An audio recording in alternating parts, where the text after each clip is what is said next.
masemeo ndio haya. Wewe una mwanamke lakini hauliziki na mke wako, bado unahangaika na wake wengine wa nyuma, bado unahangaika na wale vimada wa nyuma. Umegoma kulizika na huyo ulionaye, kufa na ufe. Amen.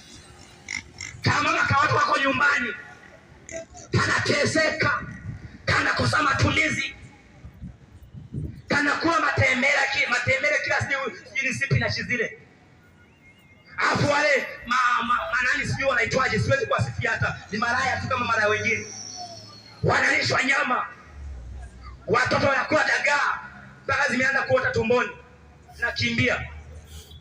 Afu mama nyumbani anayekufulia, anayekutesekea, asubuhi kiamka anakuombea, anakuelea watoto, anakufulia nguo, anafanya majukumu yake ya nyumbani kwa ajili ya mambo yake mengi, anashindwa kukubadilisha. Unasema huyu hafai, yule anayojipaka kiasi kama kilimu sima nini yale kwenye midomo amekuwa kama kware.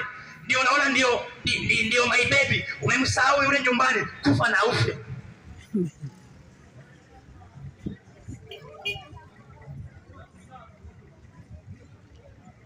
Hizi ni injili za kweli. Yesu amesema, enendeni ulimwenguni ukaendeze neno langu kwa wamama, kwa wababa, kwa vijana, kwa wazee, wote wafunguliwe, wote walisikie neno langu, wanirudie. Maana kuirudia ndio maana kuambia achana hayo mambo, acha na ukikataa kukuacha wewe utaona. Acha kutenda dhambi. Acha kutenda dhambi wewe mama. Acha kutenda dhambi. Mrudie Yesu.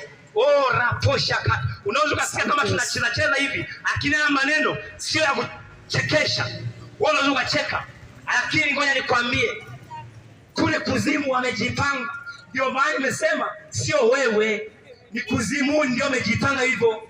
Na mimi nawasanua habari ya mjini, mrudieni Yesu. Ni chepesi tu. Ni jambo jepesi. Hakuna gharama.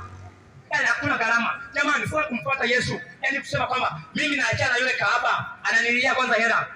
Mbavu zake. Sifanyi maendeleo nyumbani.